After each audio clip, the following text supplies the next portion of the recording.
Finalement, je suis libérée de ce fardeau. À partir d'aujourd'hui, mes parents vont vivre avec moi dans ma maison. Mon mari Scott a démoli la maison de notre famille quand mes parents sont morts et s'est tenu devant le terrain. Dépêche-toi et apporte l'héritage chez nous, a-t-il soudainement déclaré.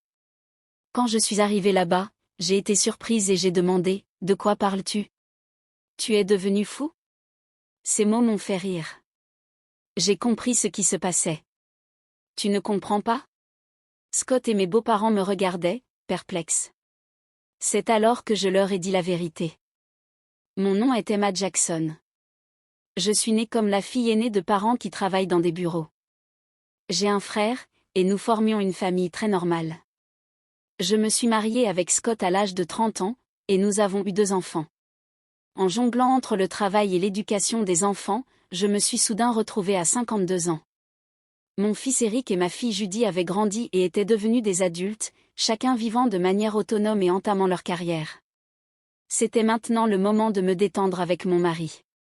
C'était une vie ordinaire, mais j'étais heureuse. Je pensais que j'allais continuer à vieillir ainsi, mais ma veille simple a changé en un jour d'hiver. Mon père a eu un accident de voiture et est décédé subitement. Il n'avait que 68 ans à l'époque.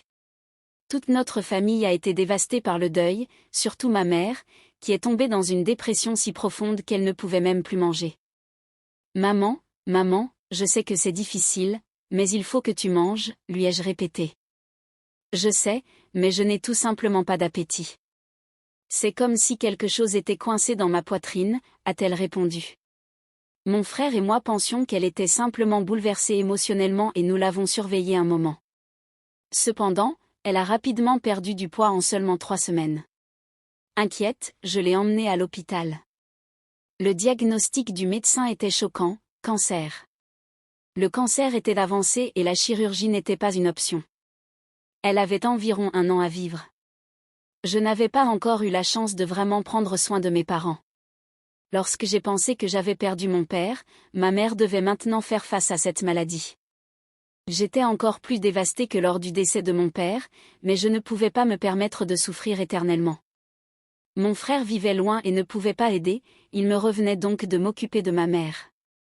J'ai dit à Scott que je voulais vivre avec ma mère, je ne pouvais pas la laisser seule, ni émotionnellement ni physiquement, pendant sa maladie. Mais la réaction de Scott m'a surprise.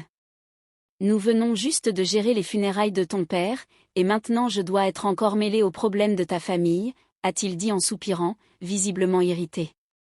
Tu n'as pas besoin de parler comme ça. Ne peux-tu pas simplement l'emmener à l'hôpital et la ramener ? Devons-nous vraiment vivre avec elle, ai-je demandé. Je pense qu'elle pourrait se sentir seule. Si ce n'est pas possible, peut-être que je pourrais simplement vivre dans la maison de ma famille pendant un certain temps, ai-je suggéré. Scott était indigné.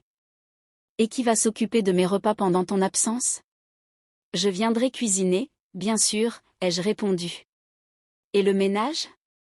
Qui va laver le linge, a-t-il exigé. Je suis restée silencieuse. J'avais l'intention de faire ce que je pouvais, mais je ne pourrais pas tout faire comme avant. Être confrontée à cette réalité m'a blessée. Si quelqu'un disait que j'étais égoïste de vouloir prendre soin de ma mère, je ne pourrais pas m'y opposer.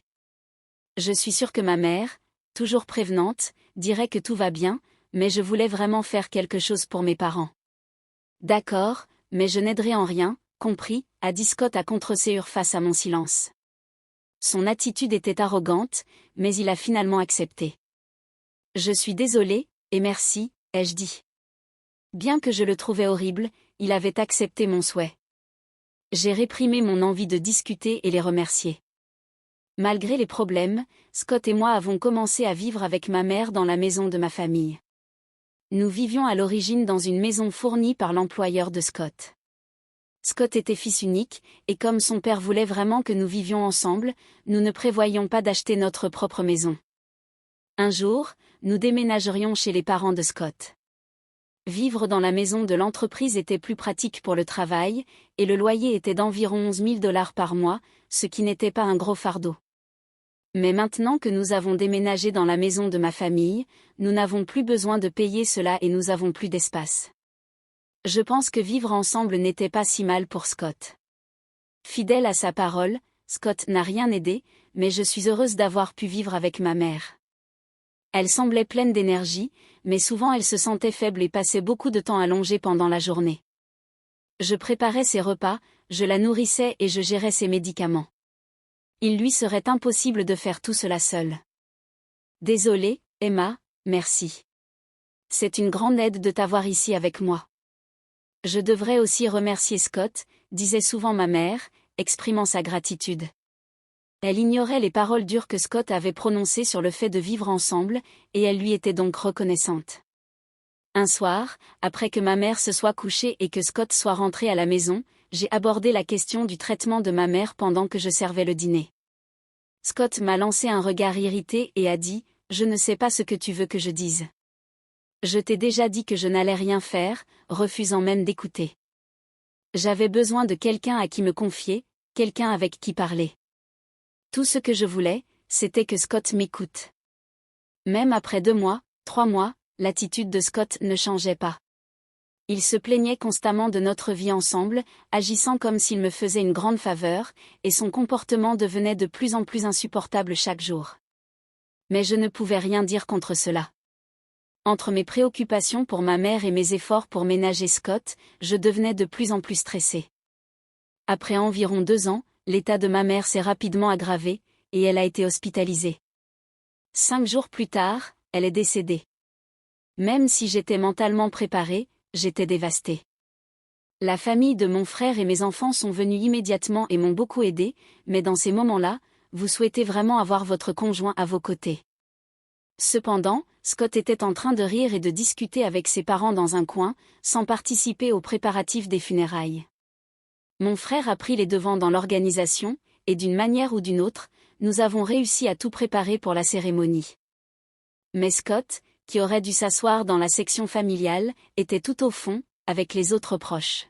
« Scott, je voudrais que tu t'asseyes dans la section familiale, ai-je dit. » Il a répondu, « Non, je suis bien ici.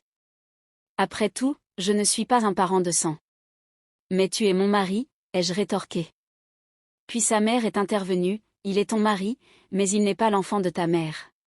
Scott est notre fils. » Entendre cela de la part de mes beaux-parents m'a profondément blessée. Je suis restée sans voix. Dans ma région, il est courant que les gendres s'asseyent dans la section familiale lors des funérailles, bien que cela puisse varier selon les régions. Avec Scott absent de la section familiale, les membres de la famille éloignée ont commencé à chuchoter, se demandant si nous étions divorcés. Les commérages sont une chose, mais tout cela aurait pu être évité si Scott s'était simplement assis là. Me sentant un peu déçu que Scott ne soit pas à mes côtés, nous avons tout de même réussi à dire adieu à ma mère en paix. Après les funérailles, la famille de mon frère, mes enfants, Scott et ses parents sont revenus à la maison familiale.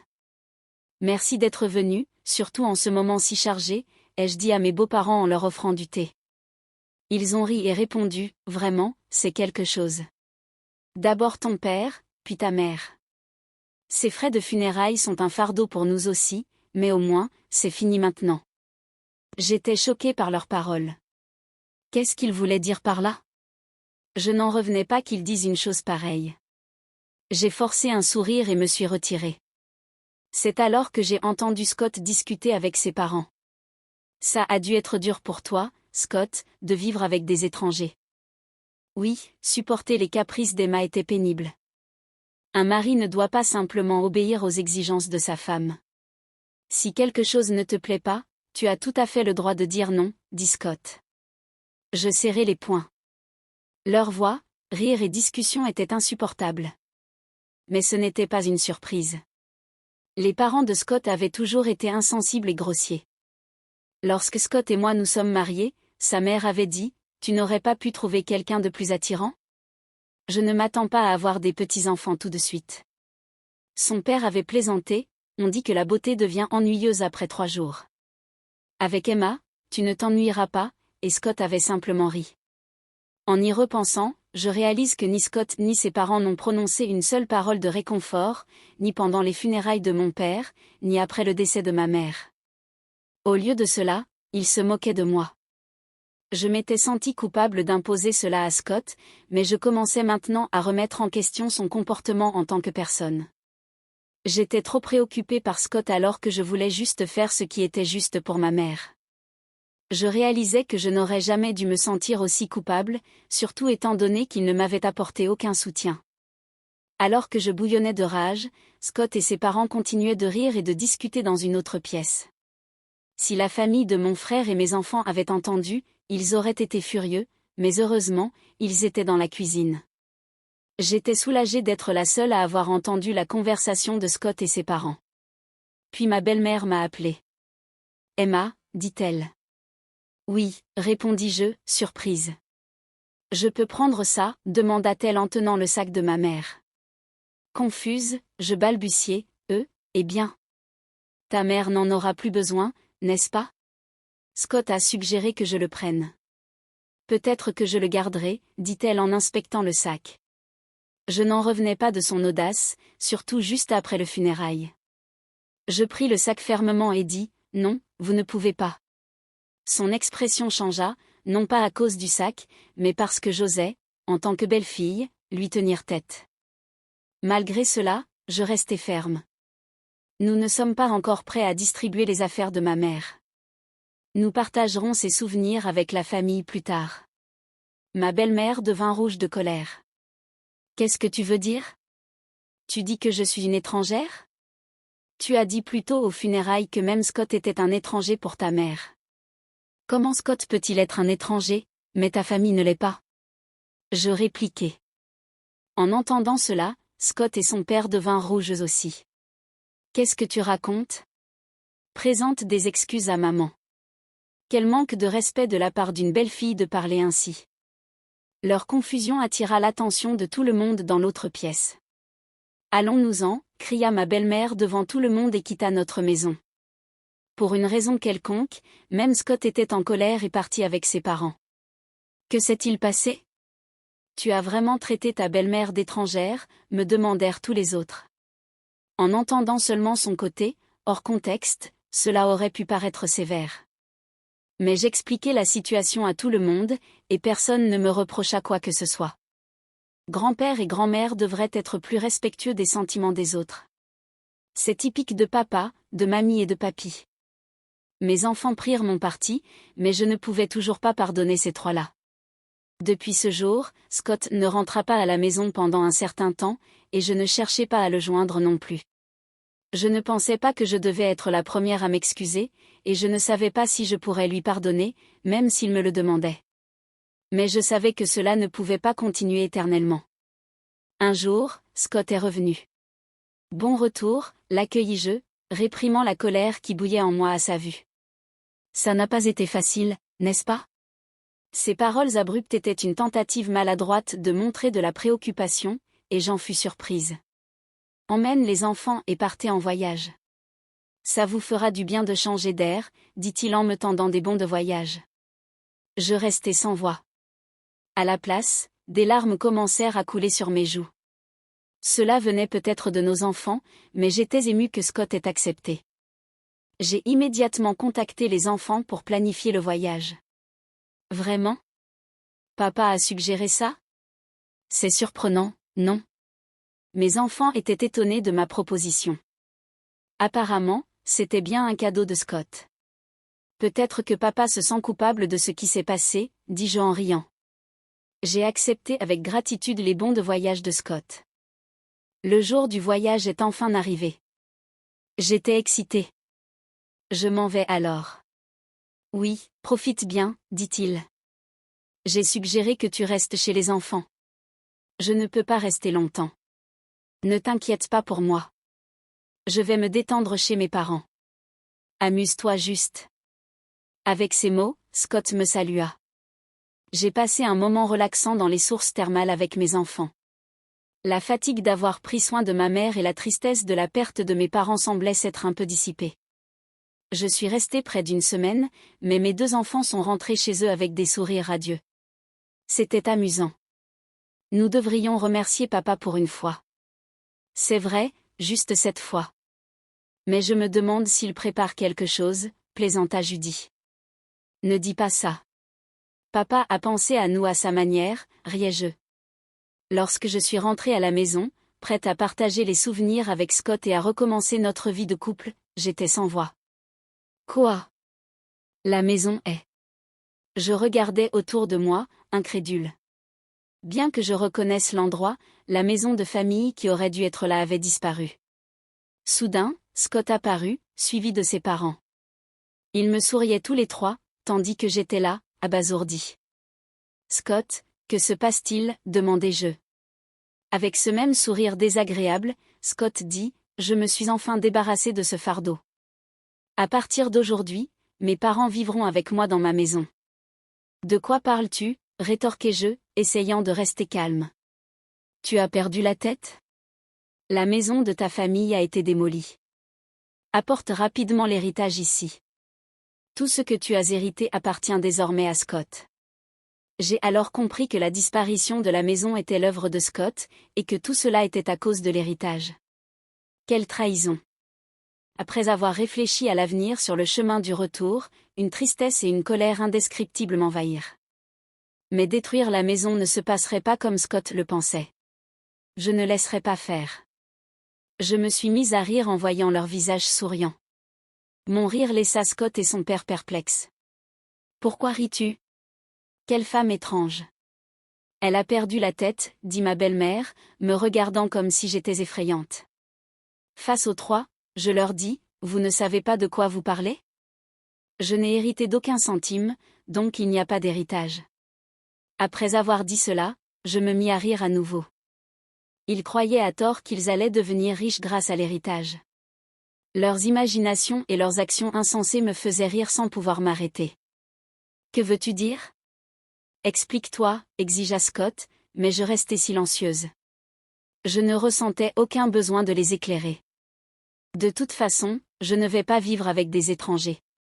Si vous voulez vivre ensemble, allez-y, seul, j'ignorais la question de Scott et rejetai sa suggestion. Ma belle-mère devint furieuse. Tu as aidé pour les tâches chez tes parents, mais tu ne peux pas faire les nôtres? Tu es au courant de la situation, n'est-ce pas? J'avais accepté de vivre ensemble, non, cria-t-elle. J'ai dit que je ne voulais pas vivre ensemble. Avez-vous oublié que vous avez choisi de vivre ici pour éviter les tâches ménagères? Je les réfutai un par un. De plus, démolir la maison familiale comme ça, il y a des choses qui ne se font tout simplement pas, criai-je avant de partir. Derrière moi, j'entendis la voix de Scott, où vas-tu? Mais je ne me retournai pas.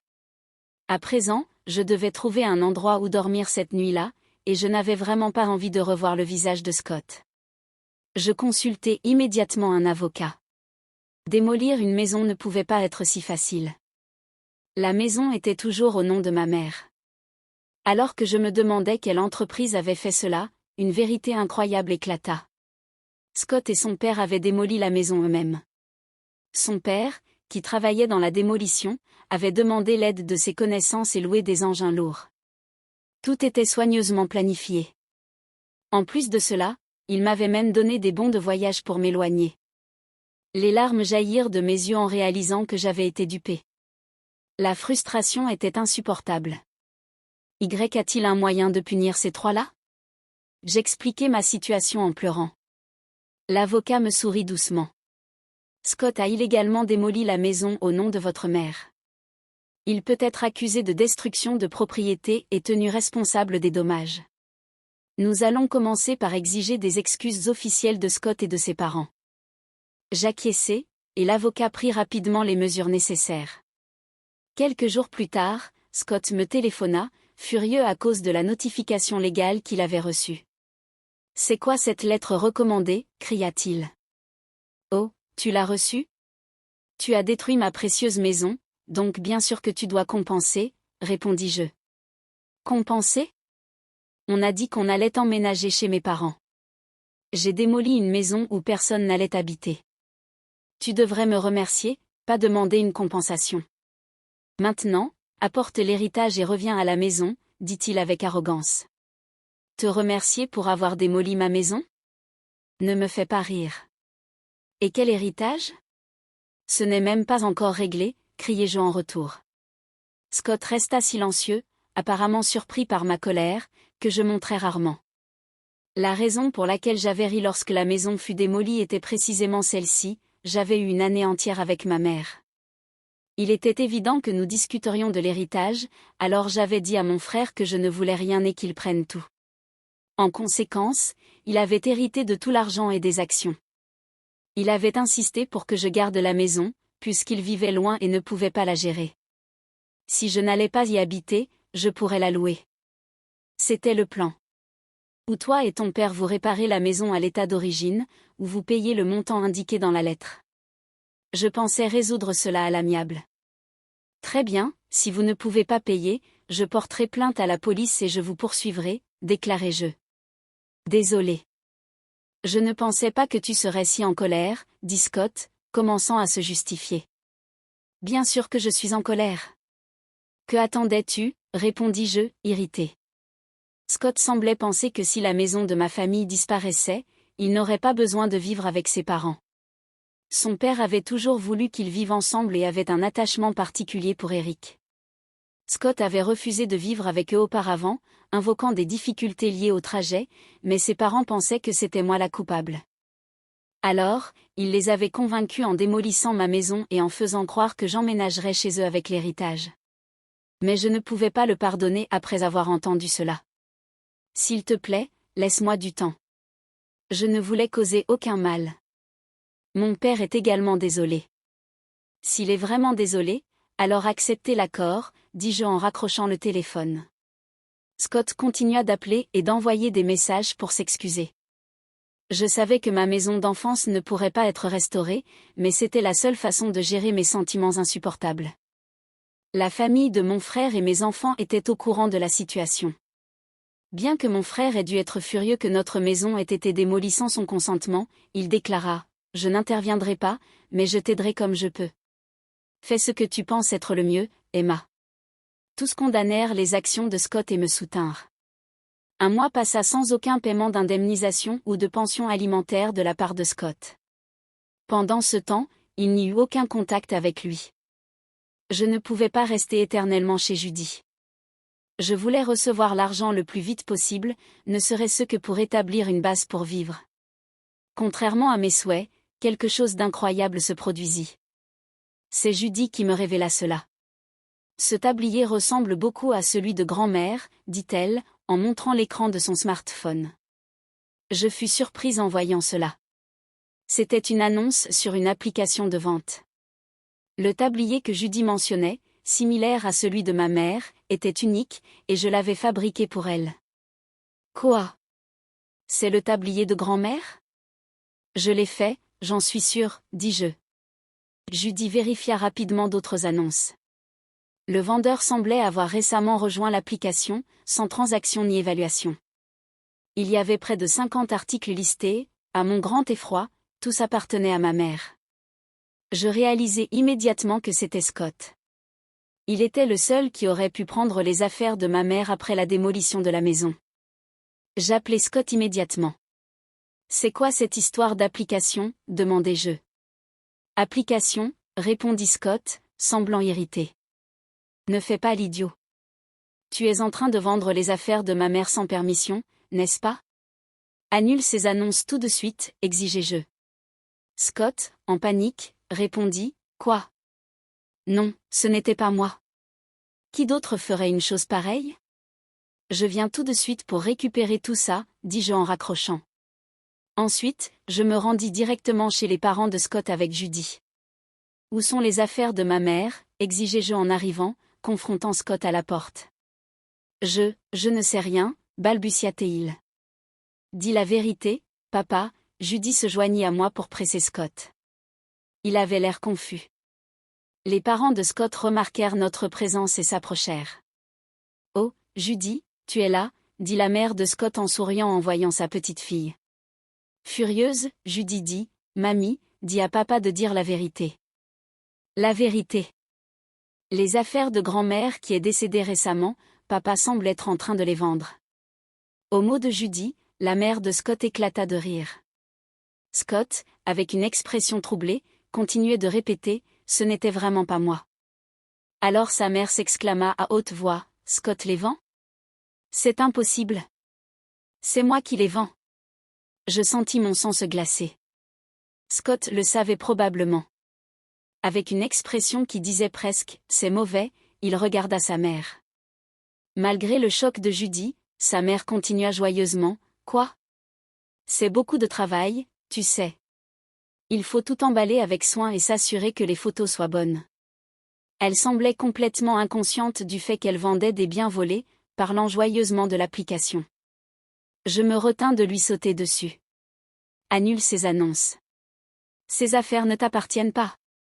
Judy, rouge de colère et les yeux pleins de larmes, supplia sa grand-mère. Cependant, la mère de Scott semblait insatisfaite. Quel est le problème ? J'ai enfin trouvé un passe-temps qui me plaît. J'utilise ce que je peux et je vends le reste pour me faire un peu d'argent. C'est bien pour prévenir la démence. Je suis la seule grand-mère qui reste, donc Judy veut que je reste en bonne santé et vive longtemps, n'est-ce pas, dit-elle sans aucune gêne. Supplicier pour qu'elle arrête ne servait à rien. Il n'y avait aucun signe de regret. Si parler ne suffit pas, alors il faut agir. Judy, on s'en va. Mais tout va bien. Allons-y, insistai-je en tirant Judy hors de la maison et en me rendant directement au commissariat. Je n'avais pas prévu de porter plainte pour la démolition de la maison, mais le vol, c'était une autre histoire.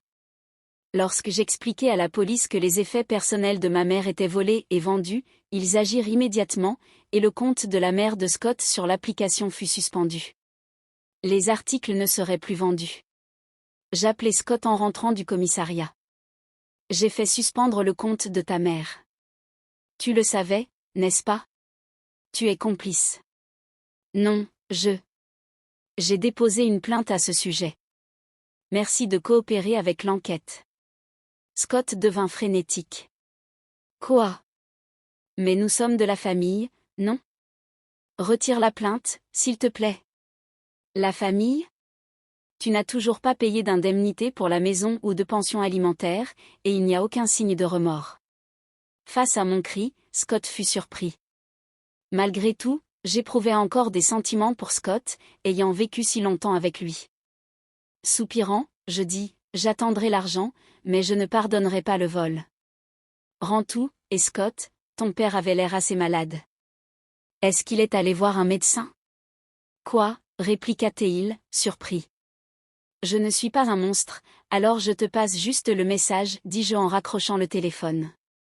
Le père de Scott, que je venais de voir, était alarmant de maigreur et n'avait presque rien dit. Son teint était plus qu'anormalement pâle. Son état de santé préoccupant était évident, mais cette famille ne semblait pas s'en être rendu compte. Sa femme, insouciante, vendait des objets volés, et Scott se contentait d'agir durement avec moi. Il ne se souciait vraiment de personne. Le lendemain, je reçus un appel du père de Scott. Espérant un appel de remerciement, je décrochai. La réaction fut complètement opposée.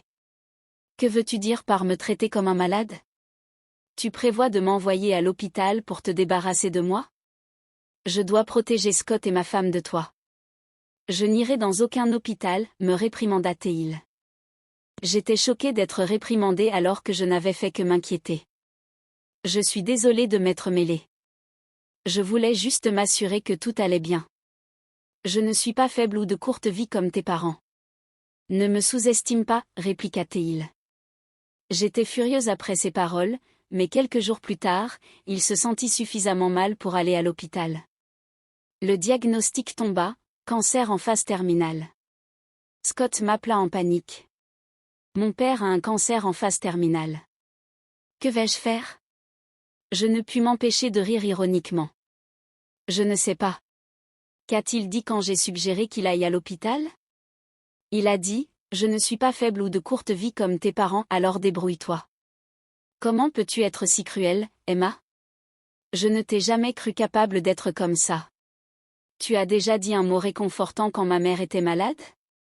Réfléchis à tes propres actions, dis-je en raccrochant le téléphone. Comme on pouvait s'y attendre, le père de Scott décéda peu de temps après.